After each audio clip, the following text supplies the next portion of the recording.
እናንተ እስራኤሎች ሆይ ለእኔ እንደ ኢትዮጵያ ልጅ አይደላችሁምን ይላል። ስለዚህ የኢትዮጵያ ታሪክ የእግዚአብሔር ታሪክ ነው። ዛሬም እኛ ኢትዮጵያውያን ራሳችንን የምናየው ከየት መጣን የምንለው በዚሁ በእግዚአብሔር ቃል ነው። የመንፈስ ቅዱስ መንፈሳዊ ታሪካችን ዛሬ ለኛ ላለነው ለኢትዮጵያውያን መስታወታችን ነው። ስለዚህ ኢትዮጵያ የምትታወቀው የእግዚአብሔርን ፈቃድ እግዚአብሔር ለሰው ልጆች ያለውን አስተሳሰብ በማሰብ ሰማይና ምድርን የፈጠረው እግዚአብሔር ለሰው ልጆች ያለው አስተሳሰብ እንዴት ነው? የአባትነት አስተሳሰብ ነው። እግዚአብሔር ፈጣሪ አንዱን ነጭ ነው አይልም። ፈጣሪ አንዱን ጥቁር ነው አይልም። ፈጣሪ አንዱን ሙስሊም ነው አይልም። ፈጣሪ አንዱን ክርስቲያን ነው አይልም። ምክንያቱም ፈጣሪ ፍጡራኖቹን ሁሉ በአንድ አይን ነው የሚያየው። ስለዚህ ኢትዮጵያ ያላት ታሪክ ይሄ ነው። ምናልባት የኢትዮጵያ ታሪክ ይሄ አሁን የሚያሳዝነው በጣም ወርደን ያለንበት ታሪካችን ትርክት ልበለው ይቅርታ፣ ይሄ ትርክት ነው። ይሄ ኢትዮጵያኖች መጽሐፍ ቅዱስ የሚለው ኢትዮጵያዊ መልኩን ነብር ዥንጉርጉርነቱን አይለቅም ነው የሚለው። ምክንያቱም ነብር ስናየው ዥንጉርጉር ነው፣ ግን አንድ ነብር ነው። ኢትዮጵያኖችን ምናልባት በእምነት ብንለያይ በብሔር ብንለያይ ውበታችን ነው ይሄ ነገር። በምድር ሁሉ ላይ ይኖሩ ዘንድ ነው የሚለው እግዚአብሔር። በምድር ሁሉ ይኖሩ ዘንድ የሰውን ወገኖች ሁሉ ከአንዱ ፈጠረው። ከአንዱ አዳም መፈጠራችንን ነው እኛ ኢትዮጵያን የምናውቀው። ጥያቄ መጠየቅ ፈልጋለሁ። መጀመሪያ ላይ እንደ ሀገር መገፋፋት፣ መጠላለፍ ነገሮች ይታያሉ እያልን ነው። ይህንን ያመጣው ግን ናሬሽኑ የተለያዩ ነገሮችን እያነሳን ነው። አሁን ላይ እውነት ብንነጋገር አሁን ላይ ወጣቶቹ እርስ በርስ እንተዋወቃለን ወይ? አማራ ክልል ያለው ወጣት ኦሮሚያ ክልል ያለው ወጣት ደልቶ ሚኖር እየመሰለ አይደለም የሚኖረው። ኦሮሚያ ክልል ያለውም እንደዛው፣ ሌላ ክልል ያለውም እንደዛ የራሱን ብቻ ነው የማያውና ይሄኛው ሌላ መጥፎ ናሬሽን እየፈጠረ አይደለም ወይ? እየፈጠረ ከሆነ ግን እንዴት ነው ወደ ሌላ ነገር ሳይሄድ ሶልቭ ማድረግ የምንችለው የሚል ነገር እንደ ጥያቄ ቢያዝልኝና ሌላ ብዙ ነገሮች ተነስተዋል። ኢንተርናሊ የሚታዩ ናሬሽኖች ተነስተዋል። ኤክስተርናሊ ስናይ ግን ያላነሳናቸው ነገሮች አሉ። ግሎባል ላይ ፐርሰፕሽናችን ምን ያክል ነው? እኛ የምንታወቀው ኢትዮጵያ ላይ የተጻፈው ናሬሽን ምን ይመስላል? እሱን ከመቀየር አኳያ ምን እየሰራን ነው? እውነት ብንነጋገር ዛሬ እድል አግኝቼን የተለያዩ ሀገራት የመሄድ እድል አግኝቻለሁ። የዓለም አቀፍ መድረኮች ላይ መሳተፍ እድል አግኝቻለሁ።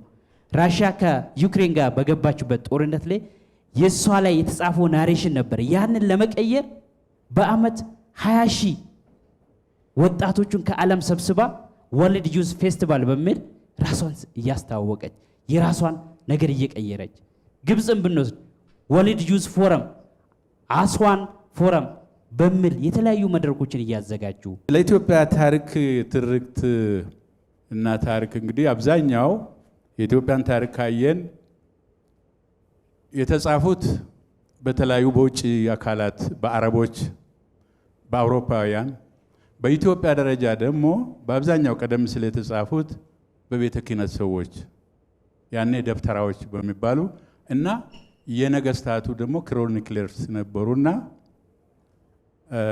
እንግዲህ ከውጭ መጥቶ ስለ አንድ ህዝብ ታሪክ የሚጽፍ አካል አይሳሳትም፣ ፐርፌክት ነው ማለት አይቻልም።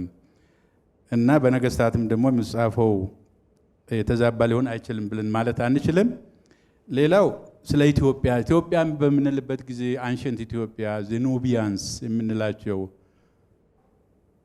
ከኩሽቲንግ ኢምፓየር ጀምሮ የነበረ ስም ነው ይሄ እና በተለያየ ጊዜ ሀገራት ይለዋወጣሉ፣ ስምም ይለዋወጣል፣ ቅርጹም ይለዋወጣል፣ ይሰፋል፣ ይጠባል እና ኢትዮጵያ ዛሬ ላይ የደረስንበት ኢትዮጵያ የሄደችበት መንገድ ከተከተል ብዙ ነገሮችን መናገር ይቻላል። ግን የቅርቡን ለምሳሌ የ150 እና ከዛ በፊት የነበረው የምንለው 150 አካባቢ ወይ 140 አካባቢ የዛሬይቷ ኢትዮጵያ የተፈጠረችበት ነው ብለን አምናለሁ እኔ።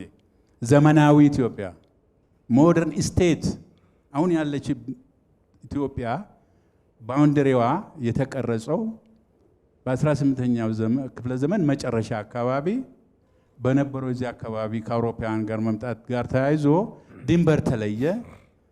ዓለም አቀፍ የፖለቲካ ባውንደሪ ያገኘችው በዛን ጊዜ ነው። ከዛ አንጻር ብናየው ጥሩ ነው። ከዛ በፊት ኢትዮጵያ የሚባል ስም አልነበረም፣ አስተዳደር አልነበረም ማለት አይደለም። የነበረበት ቅርስ ግን የተለያየ ቅርስ ነው። ሀገር የጋራ ከሆነች የጋራ ትርክት ሊኖረን ይገባል የሚለው ሂሳቤ በሁሉም ትውልድ ላይ በተለይ በአሁኑ ትውልድ ላይ መቀረጽ አለበት የሚል እምነት አለኝ። ይሄን ስናስብ የጋራ አድርገን መነሳት ያለብን እሾች የተኞቹ ናቸው። ትላልቅ ድሎች የሉም ወይ? ትላልቅ ሀሳቦች የሉንም ወይ? አንድ አድርጎ የሚሰበስቡን ትርክቶች አልነበሩም ወይ የሚለው ነገር ስናይ እንደ ሀገርም በነፃነት የታገልነው ተጋድሎ ቅድም አቅራቢያችን እንዳቀረበው የአድዋ ታሪካችን የጋራ አድርገን ማንም ሳንከራከር ማመን ያለብን ለዓለም ሕዝቦች ምሳሌ የሚሆን ታሪክ ነው። ይህን መውሰድ እንችላለን። እንደ ሀገር በፖለቲካ ዙሪያም ኢፍትሐዊነት እንዳለ ትርክቶች ይናገራሉ። በኢኮኖሚም ኢፍትሐዊ ያልሆነ ትርክቶች አሉ። በታሪካችንም በገዳይና በአስገዳይነት የተገነቡ ታሪኮች አሉ። እነዚህን ማረም ይኖርብናል። እነዚህን ካላረምን ትላንትና በመጣነው መንገድ ነገ መጓዛችን ዛሬ መጓዛችን አይቀርምና እሱን ለማረም አንድ ማረም ያለብን ብዬ ማስበው በነፃ ሀሳብና በአዲስ እይታ ራሳችን ማየት መመልከት አለብን ብዬ አምናለሁ። ይሄ ትውልድ ለ3 አስርት ዓመታት እውነቱን ለመናገር በነጠላ ትርክት ውስጥ በመጓዙ ወጣቱን ዋጋ አስከፍሏል ብዬ ነው የማስበው። ስለዚህ ይሄንን እንዴት ማስተካከል እንችላለን? ወጣቱ ምን ማድረግ አለበት? ወጣት ብቻ አይደለም፣ ኤንጂኦስ ሊሆን ይችላሉ፣ መንግስት ሊሆን ይችላል። ምንድነው ሀገሪቷን የሚያስቀጥለው የሚለውን ማንሳት አለብን ብዬ ነው የማስበው። እንደ ሀገራችን እንደ ኢትዮጵያ ላሉ ሀገራት መልቲካልቸር ለሆኑ ብዙ ቋንቋ ላሏት ብዙ ሃይማኖት ላላት ሀገር መነጣጠል ማይታሰብ ነው። ስለዚህ ምን መደረግ አለበት ተብሎ በአብሮነት አንድ የሆነ የወል ታሪክ ከግለሰብ ይልቅ ሀገራዊ አንድነትን የሚያስቀጥል የቤት ስራ ከሁላችንም ነው ማለት ነው። ጠያቂ አይደለንም እኛ። የቤት ስራ ሁላችንም እጅ ላይ ነው ያለው ማለት ነው። ስለዚህ ፕሮፌሰርም እንዳነሳ ይሄ የጋራ ታሪክ ስንሰራ ለሀገሪቷ የሚኖረው ጥቅም ሰላማዊ ግጭቶችን ይቀንሳል። ሰላማዊ ግንኙነትን ለመፍጠር በተለይ ከኮንፍሊክት ነፃ የሆነችን ሀገርን ደግሞ ለመፍጠር አንድ አቅጣጫ ነው ብዬ ነው የማስበው። እንግዲህ ወጣቱ ምን ማድረግ አለበት? ከወጣቱ የሚጠበቀውን ፖይንቶች ሳስቀምጥ የራሳችንን ታሪክ መስራት አለብን። ከትላንትና ወጥተን ዛሬ ላይ ምን መስራት አለበት? ጄኔሬሽኑ ምን መስራት አለበት? ምን ተውንትተን ማለፍ ያለብንን አልፈን ዲፔንድ ማድረግ ያለብን የዛሬው ታሪካችን የዛሬው አዲስ ምዕራፍ ላይ መሆን አለበት ብዬ ነው የማስበው። ሌላው አቀራራቢ ገዢ ትርክትን መፍጠር አለብን። ማለትም ቅድም ጠቅሷል ፕሮፌሰር፣ ከሰፈር የወጣ በቃ ከሰፈር የወጣ ሀገር አቀፍ የሆነ ወይም ደግሞ ናሽናል የሆነ ትርክትን መፍጠር አለበት ወጣቱ ብዬ ነው የማስበው። የጋራ እውነት የጋራ የሆነ ታሪክ መስራት አለበት ብዬ ነው የማስበው። ሌላው የታሪክ አጻጻፋችን ራሱ አዎንታዊ የሆነ ማለትም ህዝቡን የሚወክል ህዝቡን የሚመጥን ሁሉንም ያካተተ መሆን አለበት ብዬ ነው የማስበው። ሌላው ትውልዱ በሀሳብ ልዕልና የሚያምን ተራማጅ የሆነ አስተሳሰብን መፍጠር አለበት ብዬ ነው የማስበው። ምናልባት ጥያቄ አይደለም ግልጽ እንዲሆን ብቻ ለዶክተር የማቀርበው ትርክትን ሪቫይዝ ማድረግ እንችላለን ነው ወይ? መጀመሪያ ላይ ስትጀምር እንዳውም ማቃናት እንችላለን ብለህ ነበር እና ማስተካከል ሪቫይዝ ማድረግ እንችላለን ወይ በአሁን ባለው በሀገራችን ሁኔታ ግልጽ እንዲሆን ነው እንጂ ጥያቄ አይደለም። አመሰግናለሁ። አመሰግናለሁ። ፕሮፌሰር መገንዘብ ያለብን ታሪካዊ ትርክትና ታሪካዊ ያልሆኑ ትርክቶች መኖራቸውን መገንዘብ ያለብን ይመስለኛል። እንግዲህ አሁን ምንድነው ትርክት ስንል ፋንዳመንታሊ ድምፅ አለ ማለት ነው። ጥሩም ሆነ መጥፎ። ግን ድምፅ ሳይኖር ሲቀር ነው ትልቁ ችግር። ሳይለንስድ የሆነ ዝም እንዲል የተደረገ ታሪክ ካለ፣ እንዳይጮህ የተደረገ ታሪክ ካለ ያ ነው እንግዲህ በህዝብ መካከል ቅራኔ ፈጥሮ ወደ ግጭት ሊያመራ የሚችለው። ስለዚህ ታሪክ ዝም ብሎ እንደ ምሰሶ አንድ ቦታ የሚቆም አይደለም። ከጊዜ ጋር የተለያዩ ምንጮች የተለያዩ ሶርሶች ሲኖሩ እየተሻሻለ ይመጣል። የአሜሪካን ክላሲካል ኤግዛምፕል ልንወስድ እንችላለን። አሜሪካ ታሪክ እስከ 1960 ድረስ የነጩ ታሪክ ብቻ ነበር።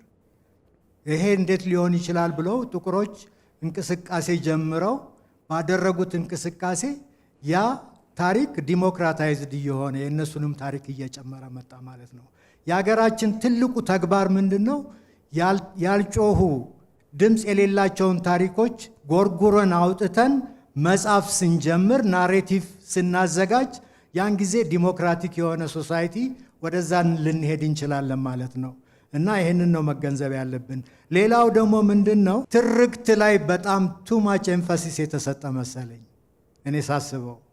ምክንያቱም እንዴት ነው ልንወያይ የምንችለው ስልጣንን በሚመለከት፣ የኢኮኖሚያዊ ፍትህነትን በሚመለከት፣ ተሳታፊነትን፣ ባለቤትነትን በሚመለከት፣ ሰብአዊነትን በሚመለከት እነዚህ ፋንዳመንታል ኢሹዎች ናቸው በአሁኑ ጊዜ በሀገራችን።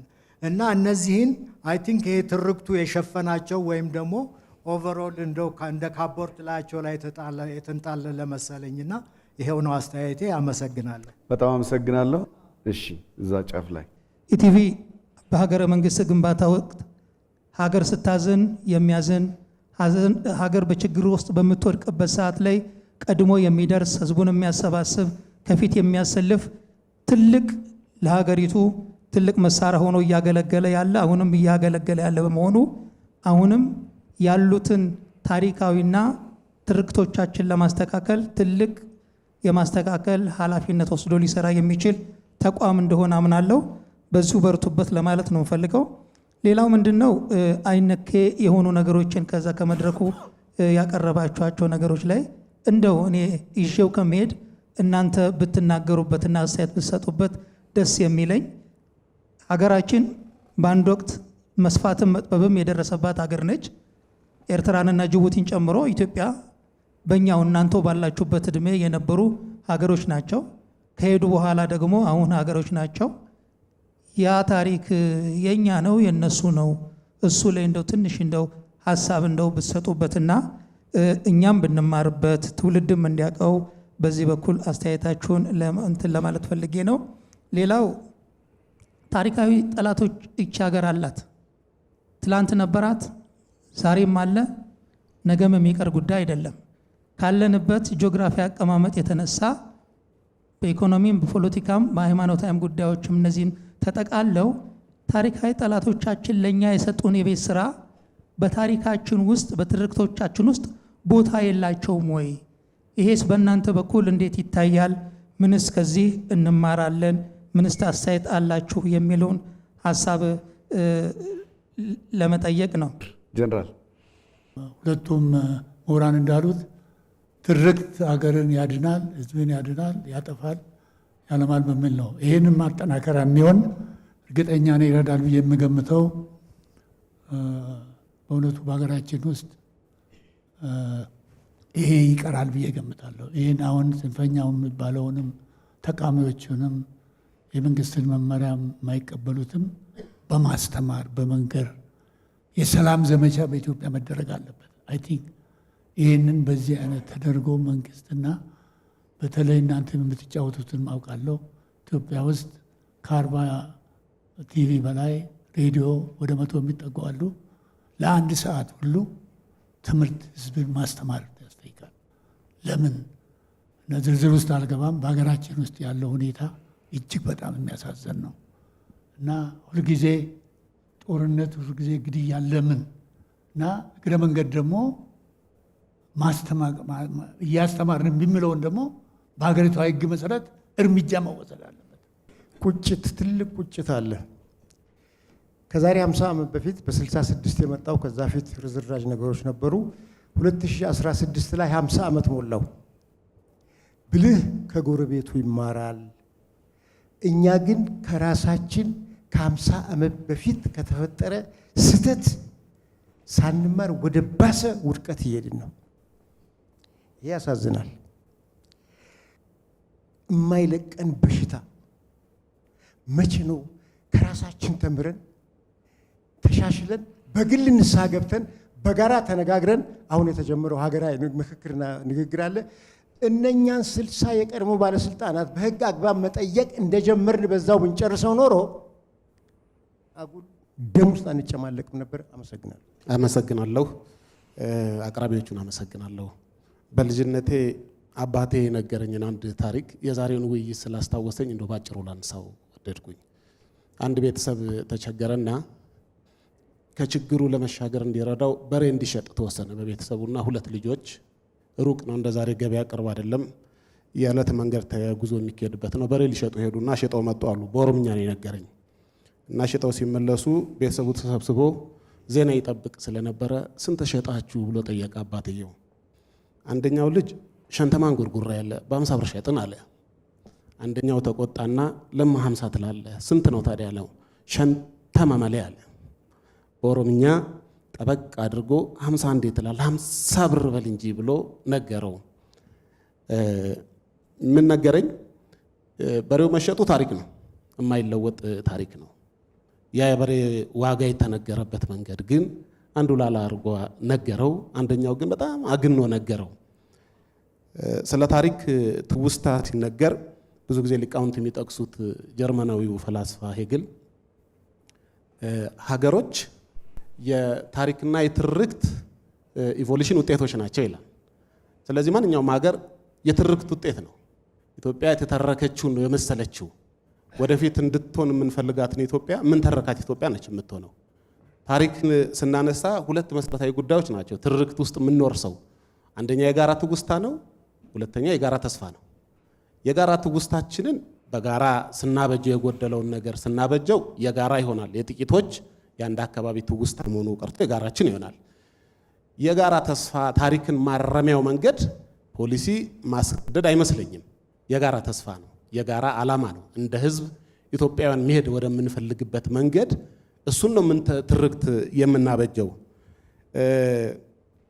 እኛ ሀገር ምናልባት አቅራቢዎቹ በጥቂት ሪፍሌክት ያደርጋሉ ብዬ ተስፋ የማደርገው በተለይ ባለፈው 2 ትውልዶች ይልቁንም ደግሞ ያለፈው 30 ዓመት ታሪክ የፖለቲካ መሳሪያ እንዲሆን ተደርጎ ስለተሰራ ሆን ተብሎ በተሰራ ብዬ ነው የምቀበለው። በእኔ አመለካከት ሆን ተብሎ በተሰራ ሴራ ታሪክ እንድንጣላበት ሆኗል። ይህን ያህል ቁም ነገር ያልነበረ ታሪክ ወይንም ሳይድ ኢሹ የነበረ ታሪክ ዋነኛ መከራከሪያ መጣያ ያደረግነው የፖለቲካ ማጠንጠኛ ሆኖ እንዲሳል ተደርጓል። ይህንን ያደረጉ ቡድኖች አሉ ብዬ አምናለሁ።